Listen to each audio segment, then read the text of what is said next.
ദൈവനാമത്തിന് മഹത്വം ഉണ്ടാകട്ടെ. കഴിഞ്ഞ ദിവസങ്ങളിൽ നമ്മൾ 2 മുതൽ 19 അധ്യായം വരെയുള്ള ഭാഗങ്ങളാണ് നമ്മൾ കണ്ടത്. 19 അധ്യായത്തിൽ ദാവീദിൻ്റെ സൈന്യവും അബ്ശാലോമിൻ്റെ സൈന്യവും തമ്മിലുള്ള യുദ്ധത്തിൽ അബ്ശാലോം തോറ്റ് കഴിഞ്ഞതിന് ശേഷം അബ്ശാലോം മരിച്ചു. അതിനുശേഷം ഉള്ള കാര്യങ്ങളെക്കുറിച്ചാണ് 19 അധ്യായത്തിൽ കണ്ടത്. അങ്ങനെ ദാവീദ് ഇസ്രായേലിൻ്റെ മറ്റ് ഗോത്ര തലവന്മാരുമായിട്ട് നെഗോഷിയേഷൻസ് നടക്കുകയും അങ്ങനെ ഇസ്രായേൽ പുരുഷന്മാരും യഹൂദ പുരുഷന്മാരും ഇങ്ങനെ എല്ലാവരും കൂടി ചേർന്ന് ദാവീദിനെ രാജാവായിട്ട് തിരിച്ച് വിളിച്ചു കൊണ്ടുവരുന്നതുമൊക്കെ നമ്മൾ കണ്ടു. എന്നാൽ യഹൂദ പുരുഷന്മാരും ഇസ്രായേൽ പുരുഷന്മാരും തമ്മിലുള്ള ഒരു ഡിവിഷൻ അവിടെ ഫോം ചെയ്യുന്നതായിട്ട് നമ്മൾ കാണുന്നുണ്ട്. പിന്നെ 20 അധ്യായത്തിലേക്ക് വരുമ്പോൾ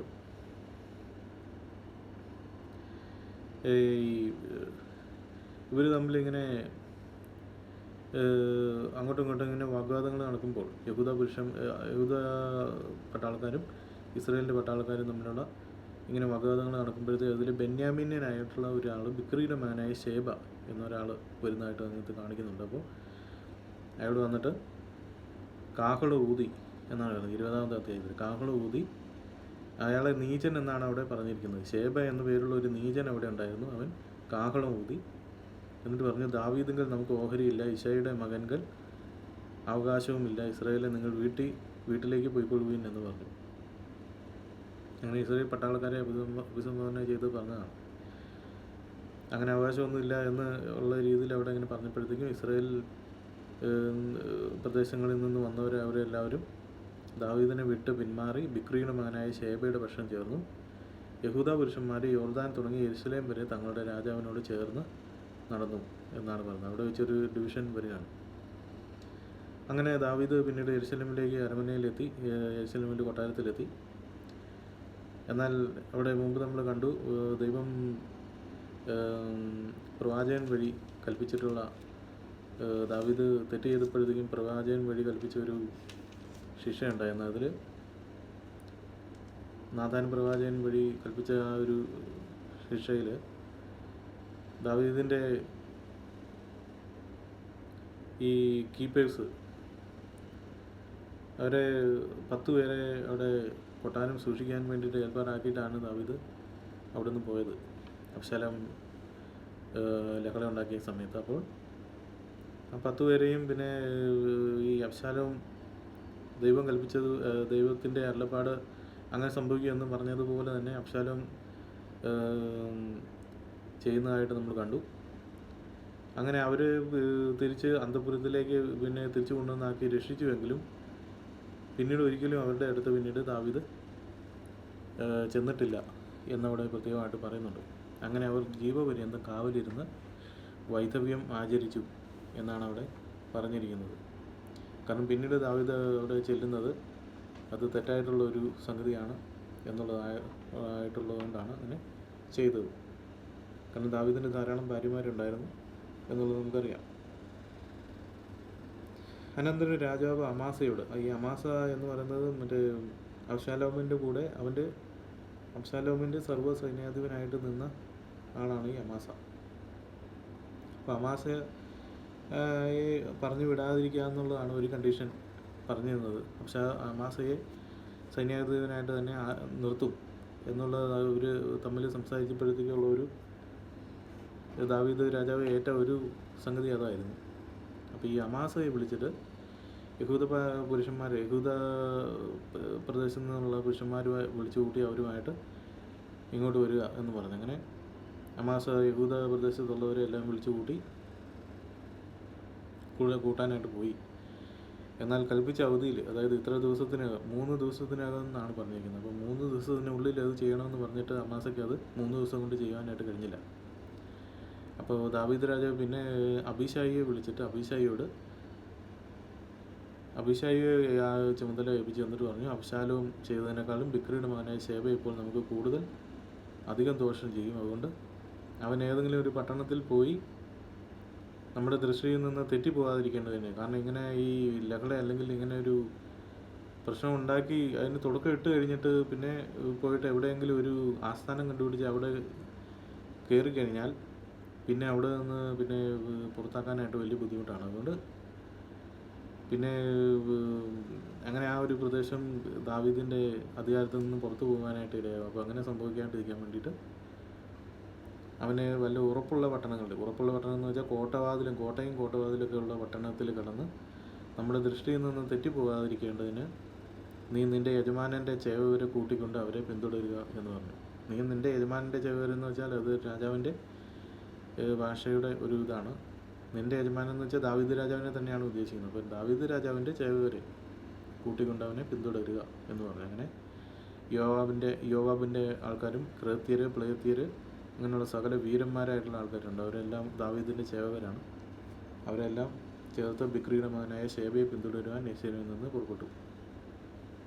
അങ്ങനെ അവർ ഗിബെയോനിൽ എത്തി. അവിടെ ഒരു വലിയ പാറയുടെ അടുത്ത് എത്തിയെന്നാണ് പറയുന്നത്. അപ്പോൾ അവിടെ ഒരു പാറയുടെ അടുത്ത് എത്തിയപ്പോഴത്തേക്കും ഈ ഇവരെ കൂട്ടാൻ വേണ്ടി പോയ അമാസ വരികയാണ്. അമാസ താമസിച്ചു പോയി.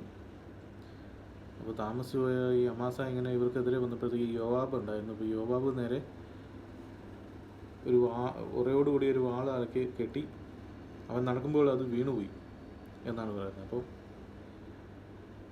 വീണു പോയപ്പോഴത്തേക്കും യോവാബ് അമാസയോട് സഹോദര സുഖം തന്നെയോ എന്ന് പറഞ്ഞ് അമാസയെ ചുംബനം ചെയ്യുവാൻ വലത് കൈ കൊണ്ട് അവൻ്റെ താടിക്ക് പിടിച്ചു. എന്നാൽ യോവാബിൻ്റെ കയ്യിൽ വാളിരിക്കുന്നത് അമാസ സൂക്ഷിച്ചില്ല. അപ്പോൾ ഈ യോവാബ് എന്ന കരുതി കൂട്ടിക്കൊണ്ട് തന്നെയാണ് ഈ താഴെ വീണ വാള് കയ്യിൽ എടുത്തത്.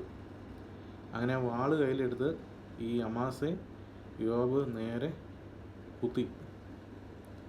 രണ്ടാമത് കുത്തേണ്ടി വന്നില്ല, അവൻ മരിച്ചുപോയി എന്നാണ് പറഞ്ഞിരുന്നത്. അപ്പോൾ തന്നെ ഈ അമാസയെ പിടിച്ച് കൊന്നു കളഞ്ഞു. കാരണം ഈ അമാസയെ പിന്നെ ദാവീദിനെതിരായിട്ട് മറുകണ്ഠം ചാടിയ ആളാണ്. എന്നാൽ ദാവീദ് രാജാവിൻ്റെ കൽപ്പന പ്രകാരമല്ല യോവാബ് അങ്ങനെ ചെയ്തതെന്നുള്ളതും നമ്മൾ മനസ്സിലാക്കണം. അങ്ങനെ യോവാബ് തന്നെ ചെയ്തു. അങ്ങനെ യോവാബ് അവൻ്റെ സഹോദരനായ അബീശായും ബിക്രിയുടെ മകനായ ശേബയെ പിന്തുടർന്നുകൊണ്ടിരുന്നു. യോവാബിൻ്റെ ബാല്യക്കാരിൽ ഒരുത്തൻ അതിനരികെ നിന്നുകൊണ്ട് യോവാബിനോട് ഇഷ്ടമുള്ളവനും ദാവീദിൻ്റെ പക്ഷക്കാരനുമായ യോവാബിൻ്റെ പിന്നാലെ ചെല്ലട്ടെ എന്ന് പറഞ്ഞു. അപ്പോൾ ഈ യോവാബിൻ്റെ ആൾക്കാർ ഇവർ പോയപ്പോഴത്തേക്ക് ഇവരുടെ കൂടെ ഇങ്ങനെ കുറച്ച് പേര് പോയി ഈ കൊലപാതകം ഇങ്ങനെ കണ്ടുകൊണ്ടിരിക്കുകയാണ്. അപ്പോൾ അവരോട് പറഞ്ഞു ഇങ്ങനെ യോവാബിൻ്റെ പക്ഷക്കാരനും യോവാബിനോട് ഇഷ്ടമുള്ളവനും ദാവീദിൻ്റെ പക്ഷക്കാരനുമായിട്ടുള്ളത് ചെല്ലട്ടെ എന്ന് പറഞ്ഞ് ഈ ആൾക്കാരെ ഇങ്ങനെ പ്രോത്സാഹിപ്പിച്ചുകൊണ്ട് വന്നപ്പോഴത്തേക്കും പക്ഷേ ഈ രക്തത്തിൽ കുളിച്ച് ഈ അമാസയുടെ ബോഡി അവിടെ കിടക്കുന്നതായതുകൊണ്ട് ഈ ആളുകളെല്ലാം നോക്കിയിരിക്കുകയാണ് ഇത് എന്താണ് സംഭവിച്ചതെന്നുള്ളൊരു തത്രപ്പാടിൽ ഇങ്ങനെ നിൽക്കുന്നു. നിൽക്കുന്ന ഇത് കണ്ടപ്പോഴത്തേക്കും അതൊരു പ്രശ്നമാണെന്ന് കണ്ടപ്പോഴത്തേക്കും ഈ വേലക്കാരൻ അല്ലെങ്കിൽ ഈ വൃത്യൻ ഈ ബോഡി എടുത്തിട്ട് മറ്റേ വശത്തോട്ട് മാറ്റിയിട്ടു. എന്നിട്ട് ഒരു വസ്ത്രം, ഒരു തുണി എടുത്ത് അവൻ്റെ ആ ബോഡി മേലിൽ ഇട്ടു. അങ്ങനെ പിന്നെയും ബാക്കി നിൽക്കുന്നവരെല്ലാവരും ഈ പറഞ്ഞ പോലെ യോവാബിൻ്റെ പിന്നാലെ പോയി. അങ്ങനെ അവരെല്ലാ ഇസ്രായേൽ ഗോത്രങ്ങളും കൂടി കടന്ന് പല പ്രദേശങ്ങളിലും പോയി. അപ്പോൾ ഈ ഏറ്റവും ഒടുവിൽ ചെന്നത് ബേത്ത് മാഖയോട് ചേർന്ന് ആബേൽ എന്നൊരു പ്രദേശത്ത് ഒരു പട്ടണത്തിൽ അവിടെ ചെന്നിട്ട് അതിനെതിരെ നിരോധിച്ച് അതിനെതിരെ കിടങ്ങുകളും ഒക്കെ കുഴിച്ച് അതിനെതിരെ യുദ്ധത്തിനുള്ള ഏർപ്പാട് തുടങ്ങി. അങ്ങനെ അവർ യുദ്ധത്തിനുള്ള ഏർപ്പാട് തുടങ്ങി. പിന്നെ മതിൽ തള്ളിയിടുവാൻ, അതായത് ഈ കോട്ട തള്ളിയിടാൻ വേണ്ടിയിട്ട്, ഈ കോട്ട ഇടിച്ച് താഴെ ഇടാൻ വേണ്ടിയിട്ട് അന്നത്തെ ഒരു യുദ്ധത്തിൻ്റെ മറ്റേ എക്യുപ്മെൻസും കാര്യങ്ങളൊക്കെ ഉണ്ടാകും. അപ്പോൾ അത് വെച്ചിട്ട് ഇവർ കോട്ട താഴെ ഇടാൻ വേണ്ടിയിട്ട് അതിനെതിരെ യുദ്ധം ചെയ്ത് തുടങ്ങിയപ്പോഴത്തേക്കും അപ്പോൾ ഇതിൽ തിരുവചനത്തിൽ പറയുന്നത് ജ്ഞാനമുള്ള ഒരു സ്ത്രീ പറയുകയാണെന്നാണ് പറഞ്ഞത്. ഇപ്പോൾ അവിടുത്തെ ഒരു പ്രധാന ഇൻഫ്ലുവൻഷ്യൽ ഒരു പേഴ്സണായിട്ടുള്ള ഒരു സ്ത്രീ ഉണ്ടായിരുന്നു. അവർ ഈ കോട്ടയുടെ മുകളിൽ കയറി നിന്നിട്ട് ഇങ്ങനെ ഈ സൈന്യത്തോട്, ദാവീദിൻ്റെ സൈന്യത്തോട് സംസാരിക്കുകയാണ്. അങ്ങനെ ഞങ്ങൾക്ക് ഇത് യുദ്ധം ചെയ്യേണ്ട, എനിക്ക് യോവാബ് എന്ന സൈന്യാധിപനോട് സംസാരിക്കണം, അവനോട് അങ്ങനെ ഈ പുള്ളിയുടെ അടുത്ത് വരുവാൻ എന്നുള്ള രീതി പറഞ്ഞു. അങ്ങനെ അവർ വളരെ സൂക്ഷിച്ച് അങ്ങനെ അടുത്ത് ചെന്ന് കോട്ടയുടെ അടുത്ത് ചെന്നപ്പോഴത്തേക്കും ഇങ്ങനെ ഇത് അവിടെ സംസാരിക്കുന്നത് അവിടെ എഴുതിയിട്ടുണ്ട്. അവനടുത്ത് ചെന്നപ്പോൾ നീ യോവാബോ എന്ന് ആ സ്ത്രീ ചോദിച്ചു. അതേ എന്ന് അവൻ പറഞ്ഞു. അവനോട് അടിയൻ്റെ വാക്ക് കേൾക്കണമേ എന്ന് പറഞ്ഞു. ഞാൻ കേൾക്കാമെന്ന് അവൻ പറഞ്ഞു. എന്നാൽ അവൾ ആബേലിൽ ചെന്ന് ചോദിക്കണം എന്ന് പണ്ടൊക്കെ പറയുകയും അങ്ങനെ കാര്യം തീർക്കുകയും ചെയ്യുക പതിവായിരുന്നു. ഞാൻ ഇസ്രയേലിൽ സമാധാനം വിശ്വസ്തതയും ഉള്ളവരിൽ ഒരുത്തിയാകുന്നു. നീ ഇസ്രയേലിൽ ഒരു പട്ടണത്തെ ഒരു മാതാവിനെയും നശിപ്പിക്കാൻ നോക്കുന്നു. നീ യഹോവയുടെ അവകാശം മുടിച്ചു കളയുന്നത് എന്ത് എന്ന് പറഞ്ഞു. അപ്പോൾ ആ പ്രദേശത്ത് ഒരു ഇൻഫ്ലുവൻഷ്യൽ ആയിട്ടുള്ള ഒരു പട്ടണമാണ് ഈ ആബേൽ എന്നാണ് ഇവിടുന്ന് മനസ്സിലാക്കേണ്ടത്. അപ്പോൾ ഈ ആബേലിൽ ചെന്ന് ചോദിക്കുക അല്ലെങ്കിൽ എന്നൊക്കെ ഉള്ള ചൊല്ല് തന്നെ അവിടെ ഉണ്ടായിരുന്നു എന്നാണ് പറയുന്നത്. അപ്പോൾ ആബേൽ ഒരു പ്രധാന റീജിയനിലെ ഒരു പ്രധാന ഏരിയയാണ്. അപ്പോൾ അതിലേക്കാണ് ഈ പറഞ്ഞ ഈ ഷേബയും ഷേബയുടെ കൂടെയുള്ളവരും എല്ലാം കൂടെ ചെന്ന് കയറിയത് അങ്ങോട്ടാണ്. എന്നാൽ അവിടെ ഉള്ളവർക്ക് അതിൽ താല്പര്യമില്ലായിരുന്നു. അങ്ങനെ അവരുടെ ഒരു പ്രതിനിധിയായിട്ടാണ് ഈ സ്ത്രീ വന്നത്. അപ്പോൾ ഇങ്ങനെ ചെയ്യേണ്ട കാര്യം എന്താ എന്നാണ് ചോദിക്കുന്നത്. അപ്പോൾ അതിന് യോവാബ് മുടിച്ചു കളയോ നശിപ്പിക്കുകയോ ചെയ്യുവാൻ എനിക്കൊരിക്കലും സംഗതിയാകരുതേ, കാര്യം അങ്ങനെയല്ല. ബിക്രിയുടെ മകനായ ഷേബ എന്നൊരു എഫ്രൈം മലനാട്ടുകാരൻ ദാവീദ് രാജാവിനോട് മത്സരിച്ചിരിക്കുന്നു. അപ്പോൾ ദാവീദ് രാജാവിനോട് തെറ്റിപ്പിരിഞ്ഞ് പോന്നിരിക്കുകയാണ്. അവനെ ഏൽപ്പിച്ചു തന്നാൽ മാത്രം മതി, ഞാൻ പട്ടണത്തെ വിട്ടുപോകുമെന്ന് പറഞ്ഞു. സ്ത്രീ യോവാബിനോട് അവൻ്റെ തല മതിലിൻ്റെ മുകളിൽ നിന്ന് നിൻ്റെ അടുക്കൽ ഇട്ട് തരുമെന്ന് പറഞ്ഞു. അങ്ങനെ വളരെ ഇൻഫ്ലുവൻഷ്യൽ ആയിട്ടുള്ളൊരു സ്ത്രീയാണ്. അപ്പം അവർ സമ്മതിച്ചു ഈ പറഞ്ഞ ആളെ കൊന്നിട്ട് അവൻ്റെ തല മതിൽ മുകളിൽ നിന്ന് നിൻ്റെ അടുക്കൽ ഇട്ട് തരും. അങ്ങനെ സ്ത്രീ ചെന്ന് തൻ്റെ ജ്ഞാനത്താൽ സകല ജനത്തെയും സമ്മതിപ്പിച്ചു. അവർ ബിക്രിയുടെ മകനായ ഷേബയുടെ തല വെട്ടി യോവാബിൻ്റെ അടുക്കൽ ഇട്ട് കൊടുത്തു. അപ്പോൾ അവൻ കാഹളം ഊതി എല്ലാവരും പട്ടണം വിട്ട് വീടുകളിലേക്ക് പോയി. യോവാബ് യെരൂശലേമിലെ രാജാവിൻ്റെ അടുക്കൽ മടങ്ങിപ്പോയി. അങ്ങനെ റെബല്യൻ അവിടെ വെച്ച് അവസാനിപ്പിക്കാനായിട്ട് ഇടയായി തീർന്നു. പിന്നെ പറയുന്നു, പിന്നെ യോവാബ് ഇസ്രായേൽ സൈന്യത്തിനൊക്കെയും അധിപതിയായിരുന്നു, സർവ്വ സൈന്യാധിപനായിരുന്നു യോവാബ്. കാരണം സേനാപതിയായിരുന്ന മറ്റേ ഈ അമാസയെ കൊന്നു കളഞ്ഞിരുന്നു എന്നുള്ളത് നമ്മൾ കണ്ടു. യഹോയാദയുടെ മകനായ ബെനായാവ് ക്രേത്യരുടെയും പ്ലേത്യരുടെയും നായകനായിരുന്നു. അദോരാം ഊഴിയവേലക്കാർക്ക് മേൽവിചാരകൻ, അഹിലൂദിൻ്റെ മകനായ യഹോശാഫാത്ത് മന്ത്രി, ശെവ രായസക്കാരൻ, സാദോക്കും അബ്യാതാരും പുരോഹിതന്മാർ, യായീര്യനായ ഊരയും ദാവീദിൻ്റെ പുരോഹിതനായിരുന്നു. അപ്പോൾ ഇവരെ ഇത്രയും പേരാണ് ഈ ദാവീദിൻ്റെ പ്രധാന, നമ്മുടെ ഇന്നത്തെ കാലത്ത് പറഞ്ഞാൽ ഒരു മന്ത്രിസഭ പോലത്തെ അവിടുത്തെ അന്നത്തെ പ്രധാന ആൾക്കാരാണ്. ദാവീദിൻ്റെ പ്രധാന ആൾക്കാരായിരുന്നു ഈ പറഞ്ഞ എല്ലാം. അതിൽ പ്രധാന പാർട്ടിയാണ് ഈ യോവാബ്. ഇനി 21-ാമത്തെ അധ്യായത്തിലേക്ക് വരുമ്പോൾ പ്രദേശത്തൊരു ക്ഷാമം ഉണ്ടാകുന്നതായിട്ട് ഇങ്ങനെ കാണുന്നുണ്ട്. 21-ാമത്തെ അധ്യായത്തിൽ ദാവീദിൻ്റെ കാലത്ത് 3 സംവത്സരം തുടരെ ക്ഷാമം ഉണ്ടായി. അപ്പോൾ ഇങ്ങനെ ഉണ്ടായപ്പോഴത്തേക്കും ദാവീദ് യഹോവയായ ദൈവത്തോട് അരുളപ്പാട് ചോദിച്ചു. അപ്പോൾ ചോദിച്ചു കഴിഞ്ഞപ്പോഴത്തേക്കും ഇങ്ങനെ അത് ഈ നമ്മുടെ മുൻ തലമുറകളും നമ്മുടെ തലമുറകളും ഒക്കെ ചെയ്യുന്ന ഓരോ പ്രവൃത്തികൾക്ക് തക്കവണ്ണമാണ് ഈ ശിക്ഷകൾ വരുന്നത്. അതിവിടെ പ്രത്യേകമായിട്ട് നമ്മൾ കണ്ടു കഴിഞ്ഞാൽ മനസ്സിലാക്കാൻ പറ്റും. ദാവീദ് യഹോവയോട് അരുളപ്പാട് ചോദിച്ചപ്പോൾ ശൗല് ഗിബിയോന്യരെ കൊല്ലുക കൊണ്ട് അത് അവൻ നിമിത്തവും രക്തപാതവുമുള്ള അവൻ്റെ ഗൃഹം നിമിത്തവും എന്ന് യഹോവ അരുളി ചെയ്തു എന്നാണ് പറയുന്നത്. അപ്പോൾ ചെയ്യുന്ന തെറ്റുകളും കുറ്റങ്ങൾക്കും ഒക്കെ അനുസരിച്ച് ഈ ലോകത്തുള്ള സകല മനുഷ്യരും അതിനുള്ള ശിക്ഷ ഏറ്റുവാങ്ങേണ്ടി വരും എന്നുള്ള അത് ദൈവനീതിയാണ്. അത് പ്രത്യേകമായിട്ട് നമ്മൾ വിശുദ്ധ തിരുവചനം വായിക്കുമ്പോൾ നമുക്കത് പ്രത്യേകമായിട്ട് മനസ്സിലാക്കാനായിട്ട് സാധിക്കും. അപ്പോൾ ചിലരെങ്കിലും കരുതും ഞങ്ങളെന്ത് പാപം ചെയ്തിട്ടാണെന്നുള്ളത്. അതിന് മറ്റു പല കാരണങ്ങൾ കാണും എന്നുള്ളതാണ്.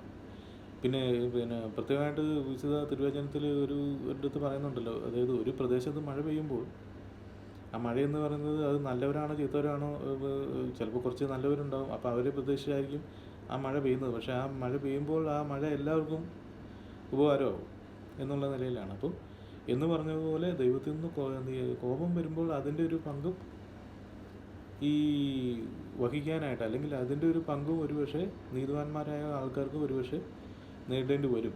എന്നാൽ അതൊരിക്കലും ദൈവസന്നിധിയിൽ നിന്ന് തെറ്റിപ്പോകാനുള്ള ഒരു കാരണമായിട്ട് മാറുകയല്ല ചെയ്യേണ്ടത്. ദൈവസന്നിധിയിൽ സ്വയം വീണ്ടും സമർപ്പിച്ച് അതിൽ നിന്ന് രക്ഷ നേടുവാനുള്ള ഒരു അവസരമായിട്ട് വേണം അതിനെ കാണാൻ. അപ്പോൾ അങ്ങനെ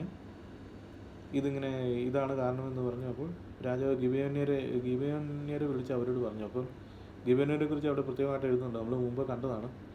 ഈ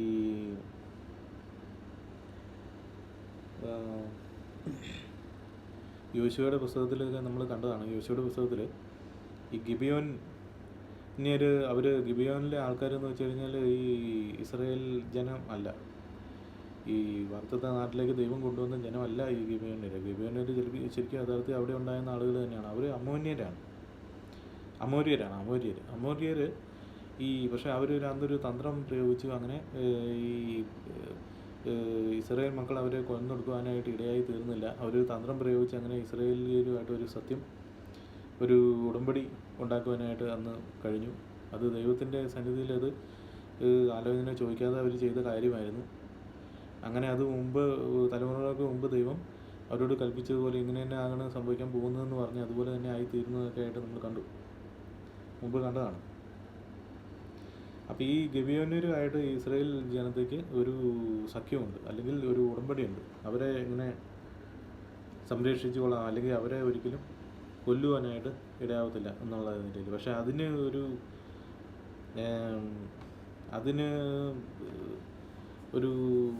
എന്താ പറയുക, ഒരു വിരുദ്ധമായിട്ടാണ് ശൗല് രാജാവായിരുന്നപ്പോൾ ഇസ്രായേലിയർക്കും യഹൂദർക്കും വേണ്ടി തനിക്കുണ്ടായിരുന്ന എരിവിൽ അവരെ സംഹരിച്ച് കളവാൻ ശ്രമിച്ചു എന്നാണ് പറഞ്ഞിരിക്കുന്നത്. അപ്പോൾ ശൗല് അവർക്കെതിരെ യുദ്ധം ചെയ്ത് അവരെ ഒരുപാട് പേരെ കൊല്ലുവാനായിട്ട് ഇടയായി തീർന്നു. അങ്ങനെ ദാവീദ് ചെന്ന് ഗിബയോന്യരോട്, ഞാൻ നിങ്ങൾക്ക് എന്ത് ചെയ്തു തരണം? നിങ്ങൾ യഹോവയുടെ അവകാശത്തെ അനുഗ്രഹിക്കേണ്ടതിന് ഞാൻ എന്ത് പ്രതിശാന്തി ചെയ്യണമെന്ന് ചോദിച്ചു.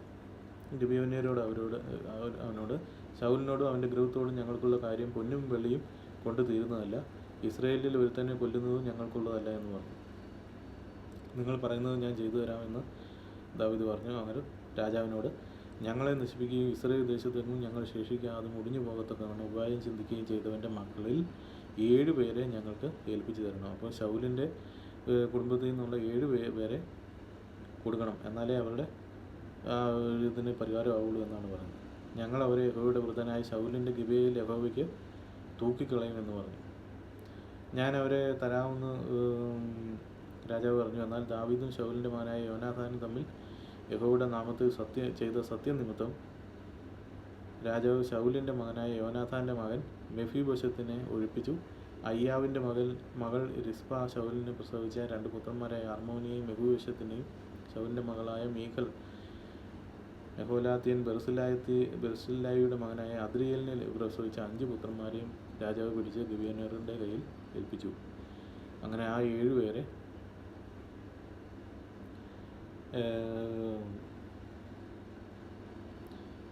പേരെ ഇങ്ങനെ ഈ ഗിബയോന്യർ തൂക്കിക്കൊന്നു കളഞ്ഞു. കൊയ്ത്ത് കാലത്തിൻ്റെ ആദ്യ ദിവസങ്ങളായ യവക്കൊയ്ത്തിൻ്റെ ആരംഭത്തിലായിരുന്നു അവരെ കൊന്നത്. അയ്യാവിൻ്റെ മകളായ റിസ്പ ചാക്ക് ശീല എടുത്ത് പാറമേൽ വിരിച്ച് കൊയ്ത്ത് കാലത്തിൻ്റെ ആരംഭം മുതൽ ആകാശത്ത് നിന്ന് അവരുടെ മേൽ മഴ പെയ്തതുവരെ പകൽ ആകാശത്തിലെ പക്ഷികളോ രാത്രി കാട്ടുമൃഗങ്ങളോ അവരെ തൊടുവാൻ സമ്മതിക്കാതിരുന്നു. ശൗലിൻ്റെ വെപ്പാട്ടിയായി അയ്യാവിൻ്റെ മകളായ റിസ്പ ചെയ്തത് ദാവീദ് കേട്ടിട്ട് ദാവീദ് ചെന്ന് ഫെലിസ്ത്യർ ഗിൽബോവയിൽ വെച്ച് ശൗലിനെ കൊന്ന നാളിൽ ബേത്ത്ശാൻ നഗരവീതിയിൽ ഫെലിസ്ത്യർ തൂക്കിക്കളയുകയും ഗിലെയാദിലെ യാബേശ് പൗരന്മാർ അവിടെ നിന്ന് മോഷ്ടിച്ച് കൊണ്ടുവരികയും ചെയ്തിരുന്ന ശൗലിൻ്റെയും അവൻ്റെ മകൻ യോനാഥാൻ്റെയും അസ്ഥികളെ അവരുടെ അടുക്കൽ നിന്ന് എടുത്തു.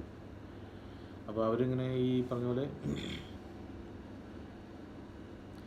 ഈ ഗിലെയാദിലെ യാബേശ് പ്രദേശത്തുള്ള ആളുകളാണ് ഈ പറഞ്ഞ പോലെ ഫെലിസ്ത്യർ ശൗലിനെ കൊന്നു കളഞ്ഞപ്പോഴത്തേക്കും അവരുടെ ക്ഷേത്രത്തിൽ തൂക്കിയിരുന്ന ഈ ശൗലിൻ്റെയും യോനാഥാൻ്റെയും ബോഡിയൊക്കെ അവിടെ നിന്ന് എടുത്ത് കൊണ്ടുവന്നിട്ട് ഇവരുടെ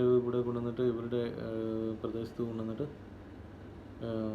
അടക്കം ചെയ്തിരുന്നു. അങ്ങനെ അത്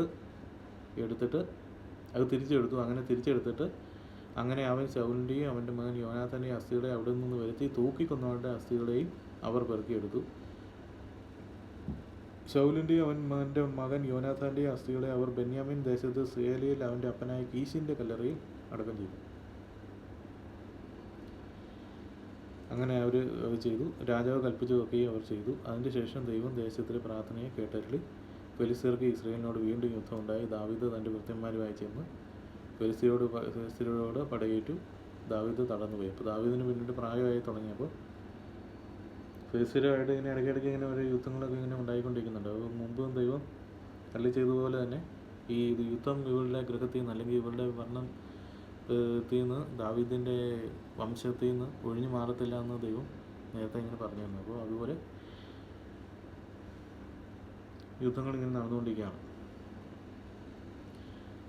അങ്ങനെ അതിൽ ഒരാൾ ഇതിനെക്കുറിച്ച് പ്രത്യേകമായിട്ട് പറയുന്നത് 300 ശേക്കൽ തൂക്കമുള്ള താമ്ര ശൂലം ധരിച്ചവനും പുതിയ വാൾ അരക്കി കെട്ടിയവനുമായ രാഫ മക്കളിൽ യിസ്ബി ബെനോബ് എന്നൊരുവൻ ദാവീദിനെ കൊല്ലുവാൻ ഭാവിച്ചു. എന്നാൽ സെരൂയുടെ മകനായ അബീശായി അവൻ്റെ തുണയായി വന്ന് ഫെലിസ്ത്യനെ വെട്ടിക്കൊന്നു. അപ്പോൾ ദാവീദ് പെട്ടെന്ന് ആ ഒരു അവിടത്തിലേക്ക് പെട്ടെന്ന് പോയി.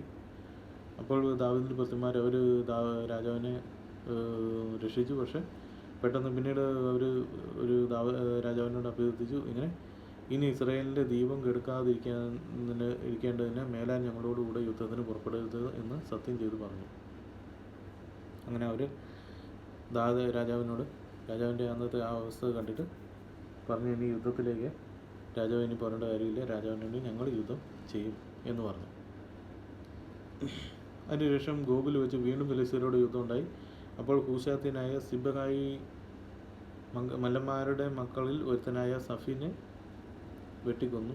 ഗോബിൽ വെച്ച് പിന്നെയും ഫെലിസ്ത്യരോട് ഇങ്ങനെ പല തവണ യുദ്ധങ്ങളൊന്നും ഇങ്ങനെ ഉണ്ടായിക്കൊണ്ടിരിക്കുന്നു. എന്നാൽ അതിലൊക്കെ ഇസ്രായേലിനെ ദൈവം വിടുവിക്കുന്ന അല്ലെങ്കിൽ ഇസ്രായേലിനെ ദൈവം ജയിപ്പിക്കുന്നതായിട്ട് നമ്മൾ കാണുന്നു. ഒരു യുദ്ധത്തിൽ പോലും ദൈവം അവരെ തോൽപ്പിക്കുകയോ അങ്ങനെ ഒരു അവസ്ഥ വരുത്തുന്നില്ല. അവിടെ വെച്ച് ബെത്ലഹേമ്യനായ ഓരഗീമിൻ്റെ മകൻ എൽഹാനാൻ ഗിത്യനായ ഗോലിയാത്തിനെ വെട്ടിക്കൊന്നു. ഇതൊരു മറ്റൊരു ഗോലിയാത്താണ്. അവൻ്റെ കുന്തത്തിൻ്റെ നെയ്ത്തുകാരുടെ പടപ്പ് തടി പോലെയായിരുന്നു. അപ്പോൾ പഴയതുപോലെ തന്നെയുള്ള ഒരു വലിയൊരു ഗോലിയാത്തായിരുന്നു ഇവനും.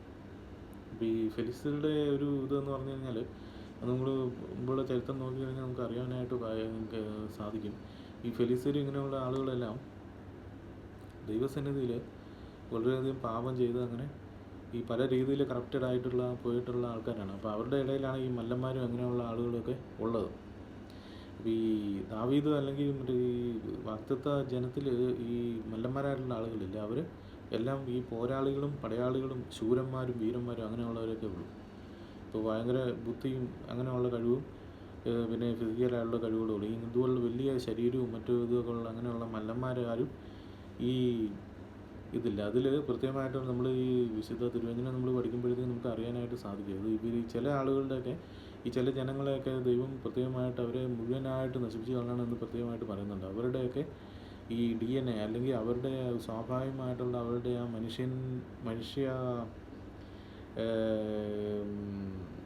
മനുഷ്യ പ്രത്യേകതകൾ പല രീതിയിൽ പിശാച് അതിനെ പല രീതിയിൽ അതിനെ കറപ്റ്റ് ചെയ്തിട്ടുണ്ട്. അതായത് അതിനെ മാറ്റിയിട്ടുണ്ട്. അതുകൊണ്ടാണ് അത്തരം സംഗതികളെല്ലാം അത്തരം ജനങ്ങളെ അല്ലെങ്കിൽ അത്തരം പട്ടാളക്കാരെയും പടയാളികളെയൊക്കെ ഇങ്ങനെ കൊന്നു കളയാനായിട്ട് ദൈവം കൃത്യമായിട്ട് കൽപ്പിച്ചിട്ടുള്ളത്. അതിവിടെ പ്രത്യേകമായിട്ട് ഇങ്ങനെ താഴേക്ക് വായിക്കുമ്പോൾ നമുക്ക് കാണാനായിട്ട് പറ്റും. പിന്നെയും കത്തി വെച്ച് യുദ്ധം ഉണ്ടായി. ഒരു ദീർഘകായനുണ്ടായിരുന്നു, നല്ല ഹൈറ്റുള്ള ഒരുത്തനുണ്ടായിരുന്നു. അവൻ്റെ ഒരു പ്രത്യേകത അവിടെ പറയുന്നുണ്ട്. അത് വായിക്കുമ്പോൾ കൃത്യമായിട്ട് അറിയാൻ പറ്റും. അവൻ്റെ ഓരോ കൈക്ക് 6 വിരലും ഓരോ കാലിന് 6 വിരലും ആകെ 24 വിരലുണ്ടായിരുന്നു. ഇവനും രാഫയ്ക്ക് ജനിച്ചവനായിരുന്നു. അപ്പോൾ ഈ പറഞ്ഞ പോലെ ചില കുലങ്ങളിൽ അല്ലെങ്കിൽ ചില കുടുംബങ്ങൾ അല്ലെങ്കിൽ ചില ജനങ്ങൾ ഇതുപോലെ ഇങ്ങനെ ഈ ദൈവസന്നിധിയിൽ നിന്നുള്ള ആ ഒരു പ്രത്യേകത മാറി പിശാച് അങ്ങനെ പല രീതിയിൽ ഇവളുടെ DNA ഇങ്ങനെ കറപ്റ്റഡ് ആക്കിയിട്ട് അവരെ ഇങ്ങനെ ഒരു രീതിയിലേക്ക് ഇങ്ങനെ മാറ്റുന്നുണ്ട്. അപ്പോൾ ഇവരൊക്കെ എന്ന് വെച്ചാൽ വളരെ തണ്ടും തടിയും വളരെ വലിയ മല്ലന്മാരും അങ്ങനെയുള്ളവന്മാരൊക്കെ ആയിട്ട് മാറി. അവർ ശരിക്കും പറഞ്ഞാൽ ഈ രാക്ഷസ രൂപം എന്ന് പറയുന്ന പോലെയാണ്. ഇപ്പോൾ ഈ 6 പേരിലും അങ്ങനെയൊക്കെ ആയിട്ട്. അപ്പോൾ അത് ഒരു മനുഷ്യൻ്റെ ഇതല്ല. അപ്പോൾ അത് സ്വാഭാവികമായിട്ടും ദൈവത്തിൽ നിന്ന് വരുന്നതല്ല, അത് പിശാചിൽ നിന്ന് വരുന്നതാണ്. അതുകൊണ്ടാണ് ഇങ്ങനെയുള്ളവരെയൊക്കെ ദൈവം കൊന്നു കളയാനായിട്ട് കൽപ്പിച്ചിരുന്നത്. അവൻ ഇസ്രായേലിനെ ധിക്കരിച്ചപ്പോൾ ദാവീദിൻ്റെ സഹോദരനായ ശിമെയുടെ മകൻ യോനാഥാൻ അവനെ കൊന്നു കളഞ്ഞു എന്നാണ് പറയുന്നത്. ഈ 4 പേരും ഗത്തിൽ രാഫയ്ക്ക് ജനിച്ചവരായിരുന്നവർ ദാവീദിൻ്റെയും അവൻ്റെ ഭൃത്യന്മാരുടെയും കയ്യാൽ പെട്ടുപോയി. അപ്പോൾ ഈ 4 പേരെക്കുറിച്ച് പ്രത്യേകമായിട്ട് അവിടെ പറയുന്നതെന്നുള്ളൂ ഫെലിസ്ത്യരുടെ ഫെലിസ്ത്യ ജനത്തിൽ. അതിനുശേഷം 22-ാമത്തെ അധ്യായത്തിലേക്ക് വരുമ്പോൾ ഒരു സങ്കീർത്തനം അവിടെ പറഞ്ഞിരിക്കുന്നതായിട്ട് കാണാം. നമ്മൾ സങ്കീർത്തനങ്ങൾ പിന്നീട് വായിക്കുമ്പോഴത്തേക്കും നമ്മൾ കാണാൻ പറ്റും. അവിടെ പറഞ്ഞിരിക്കുന്ന 18-ാമത്തെ സങ്കീർത്തനമാണ് അവിടെ 22-ാമത്തെ അധ്യായത്തിലായിട്ട് ഇങ്ങനെ എഴുതിയിരിക്കുന്നത്. യഹോവ ദാവീദിനെ സകല ശത്രുക്കളുടെ കയ്യിൽ നിന്നും ശൗലിൻ്റെ കയ്യിൽ നിന്നും വിടുവിച്ച ശേഷം അവൻ യഹോവയ്ക്ക് ഒരു സംഗീതം പാടി ചൊല്ലിയത് എന്തെന്നാൽ എന്ന് പറഞ്ഞ് 18-ാമത്തെ സങ്കീർത്തനമാണ് അവിടെ പറഞ്ഞിരിക്കുന്നത്. യഹോവ എൻ്റെ ശൈലവും എൻ്റെ കോട്ടയും എൻ്റെ രക്ഷകനുമാകുന്നു. എൻ്റെ പാറയായ ദൈവം, അവനിൽ ഞാൻ ആശ്രയിക്കും. എൻ്റെ പരിചയം, എൻ്റെ രക്ഷയായ കൊമ്പും എൻ്റെ ഗോപുരവും എൻ്റെ സങ്കേതവും തന്നെ. എൻ്റെ രക്ഷിതാവേ, നീ എന്നെ സാഹസത്തിൽ നിന്ന് രക്ഷിക്കുന്നു. സ്തുത്യനായ യഹോവയെ ഞാൻ വിളിച്ചപേക്ഷിക്കും. എൻ്റെ ശത്രുക്കളിൽ നിന്ന് താൻ എന്നെ രക്ഷിക്കും. അങ്ങനെ തുടങ്ങി ഇങ്ങനെ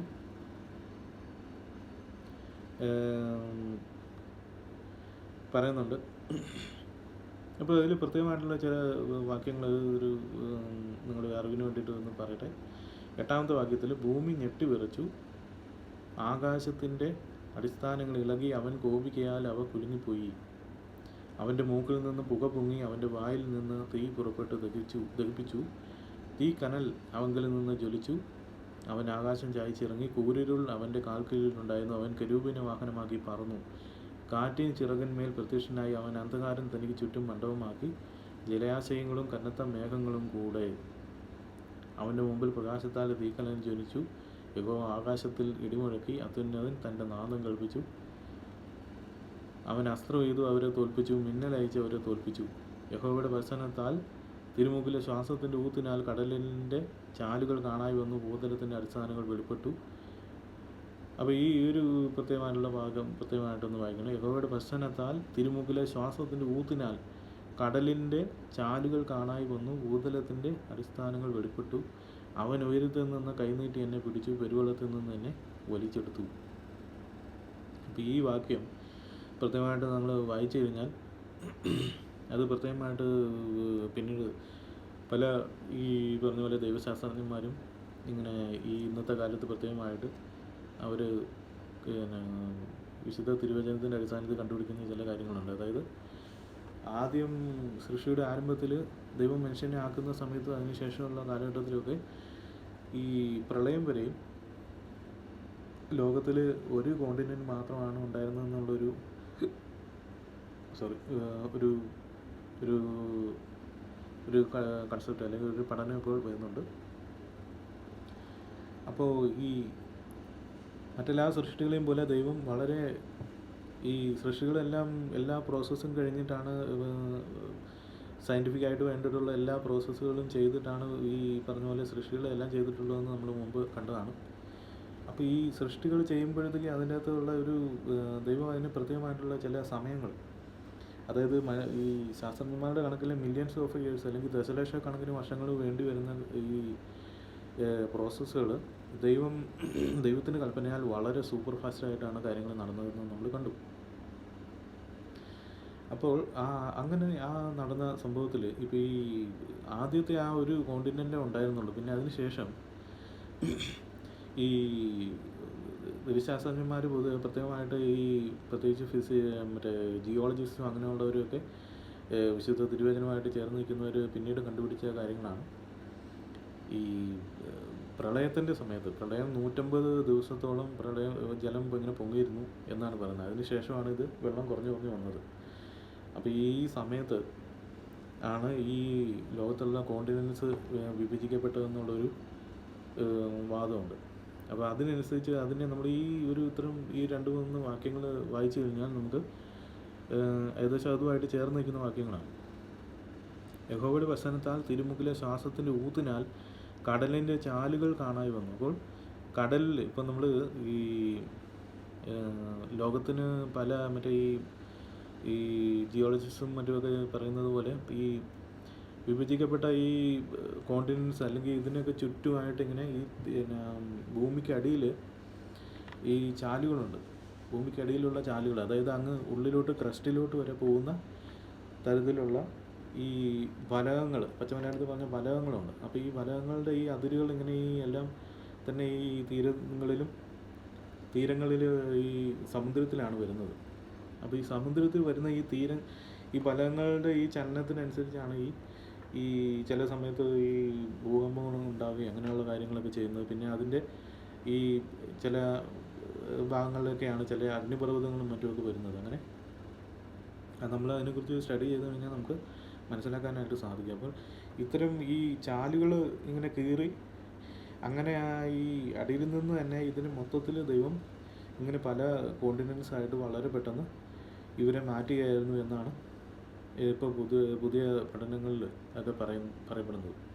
അത് സയൻസ് പറയുന്നതും അങ്ങനെ തന്നെയാണ്. പക്ഷേ അവർ തന്നെ ഒരുപാട് വർഷങ്ങൾ എടുത്ത് ചെയ്ത പ്രവൃത്തി എന്നാണ് പറയപ്പെടുന്നത്. പക്ഷേ ഇതാ ഇവിടെ പറയുന്നുണ്ട്, കടലിൻ്റെ ചാലുകൾ കാണായി വന്നു, ഭൂതലത്തിൻ്റെ അടിസ്ഥാനങ്ങൾ വെളിപ്പെട്ടു. അപ്പോൾ ഭൂതലത്തിൻ്റെ അടിസ്ഥാനങ്ങൾ എന്ന് പറഞ്ഞു കഴിഞ്ഞാൽ ഈ ക്രസ്റ്റാണ്. അപ്പോൾ ഈ ക്രസ്റ്റ് പിന്നെ മാൻഡിൽ ഇതൊക്കെയാണ് അതിൻ്റെ അടിസ്ഥാനങ്ങൾ. ഇപ്പം നമ്മൾ മുമ്പ് കണ്ടു, ഭൂതലം അതായത് ഭൂമി അടിസ്ഥാനം ഇട്ടുണ്ടാക്കിയ ഒരു ഗ്രഹമാണ് ഭൂമി എന്നുള്ളത്. അത് തൃത്വ ദൈവത്തിൻ്റെ അടിസ്ഥാനമാണ് അതിനുള്ളത്. അപ്പോൾ 3 പ്രധാനപ്പെട്ട അടിസ്ഥാനങ്ങൾ ഇതിനുണ്ട്. അതിന് മേളിൽ ഒരു ട്രാൻസിഷൻ സോണുണ്ട്. ആ ട്രാൻസിഷൻ സോണിൻ്റെയും മേളിലാണ് ഈ പറഞ്ഞ ഈ കര അല്ലെങ്കിൽ ഈ ഭൂമി എന്ന് പൊതുവെ അറിയപ്പെടുന്ന ഈ ലാൻഡ്, പിന്നെ ഈ സമുദ്രം എല്ലാം അതിൻ്റെ മുകളിലാണുള്ളത്. അപ്പോൾ ഇതുമായിട്ട് ബന്ധപ്പെട്ട് ഈ ചാല് ഇങ്ങനെ കീറിയെന്നാണ് ഇവിടെ പ്രത്യേകിച്ച് പറഞ്ഞിരുന്നത്. അപ്പോൾ കടലിലെ ചാലുകൾ കാണായി വന്നു, ഭൂതലത്തിൻ്റെ അടിസ്ഥാനങ്ങൾ വെളിപ്പെട്ടു. ഭൂതലത്തിൻ്റെ അടിസ്ഥാനങ്ങൾ വെളിപ്പെട്ടപ്പോഴത്തേക്ക് ഈ ചാലുകൾ ഇങ്ങനെ കീറി, പിന്നെ അത് ദൈവം അവയെ നിർമ്മിച്ച ആ പ്രദേശങ്ങളിലേക്ക് അത് മാറിപ്പോയി, അവിടെ അതിലേക്ക് പോയിട്ട് ഉറച്ച് നിൽക്കാനായിട്ട് ഇടയായി തീർന്നു. അങ്ങനെയാണ് ഈ ഇന്ത്യ ഭൂഖണ്ഡത്തിൻ്റെ പ്രദേശങ്ങളൊക്കെ മാറിപ്പോയത്. അങ്ങനെയാണെന്ന് നമുക്ക് തീർച്ചയായിട്ടും നമുക്ക് മനസ്സിലാക്കാനായിട്ട് സാധിക്കും. അതങ്ങ് സൗത്ത് അമേരിക്കയുടെ ഭാഗത്തൊക്കെ ആയിരുന്നു. അവിടുന്ന് വളരെ പെട്ടെന്ന് ഈ സാധനം ഏഷ്യയിലോട്ട് മാറി എന്നുള്ളതാണ്.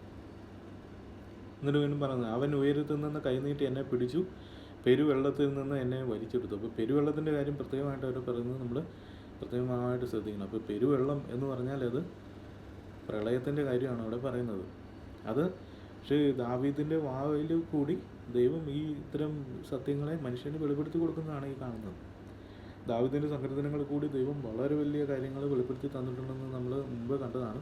പ്രത്യേകിച്ച് മനുഷ്യൻ്റെയും മറ്റ് ജീവികളുടെയൊക്കെ സൃഷ്ടികളും ഉൾപ്പെടെ ഉള്ളതൊക്കെ. അപ്പം ദാവീദിനെ കൊണ്ട് ദൈവം പറയിച്ചിട്ടുള്ള ആ കാര്യങ്ങളെല്ലാം ഈ പറഞ്ഞതുപോലെ ഈ അന്ത്യകാലങ്ങളിൽ മനുഷ്യന് മനസ്സിലാക്കാൻ വേണ്ടിയിട്ട് ദൈവം പറഞ്ഞു കൊടുത്തിട്ടുള്ള കാര്യങ്ങളാണ്. അതിങ്ങനെ ദൈവത്തോടുള്ള സ്തുതികളിലും മറ്റു ഇതിലൊക്കെ ആയിട്ട് ഇങ്ങനെ അതിൻ്റെ ഉള്ളിൽ ആ വാക്യങ്ങൾ കൃത്യമായിട്ട് ദൈവം കൊടുത്തിട്ടുണ്ട്. അപ്പോൾ നമുക്ക് ഈ കാലങ്ങളിൽ നമുക്ക് ചിന്തിച്ചു കഴിഞ്ഞാൽ വളരെ കൃത്യമായിട്ട് മനസ്സിലാക്കാനായിട്ട് സാധിക്കും. പിന്നെ അതിൻ്റെ ബാക്കി കാര്യങ്ങൾ ദൈവം തനിക്ക് ചെയ്തിട്ടുള്ള കാര്യങ്ങളെക്കുറിച്ചെല്ലാം ദാവീദ് അവിടെ സ്തുതിക്കുന്നു. പിന്നെ അതിനുശേഷം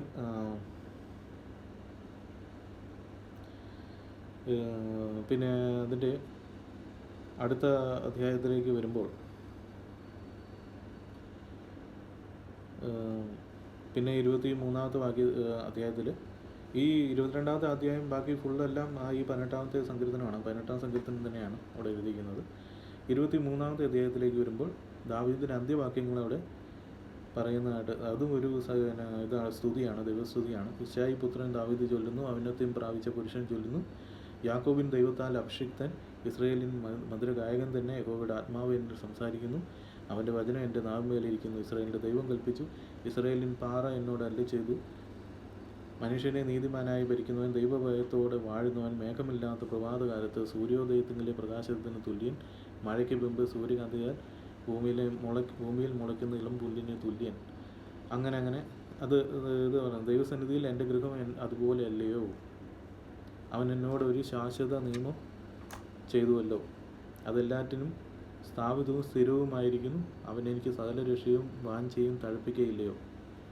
എന്നാൽ സകല നീതിമാരും എറിഞ്ഞു കിടക്കുന്നതും കൈകൊണ്ട് പിടിച്ചുകൂടാത്തതുമായ മുള്ളുപോലെയാവുന്നു. അവയെ തൊടുവാൻ തുനിയുന്നവൻ ഇരുമ്പും കുന്തപ്പിടിയും ധരിച്ചിരിക്കണം. അവയെ അവ കിടക്കുന്നിടത്ത് തന്നെ തീ വെച്ച് ചുട്ടുകളയണം.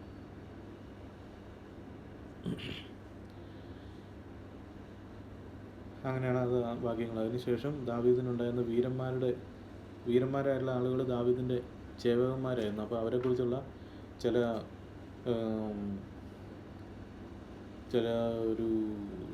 ഒരു വിവരണമാണ് അവിടെ കൊടുത്തിരിക്കുന്നത്, അവരെക്കുറിച്ചുള്ള കാര്യങ്ങൾ. അപ്പോൾ അവർ ചെയ്തിട്ടുള്ള വീര്യപ്രവൃത്തികൾ ഒക്കെ ഇവിടെ പറയുന്നുണ്ട്.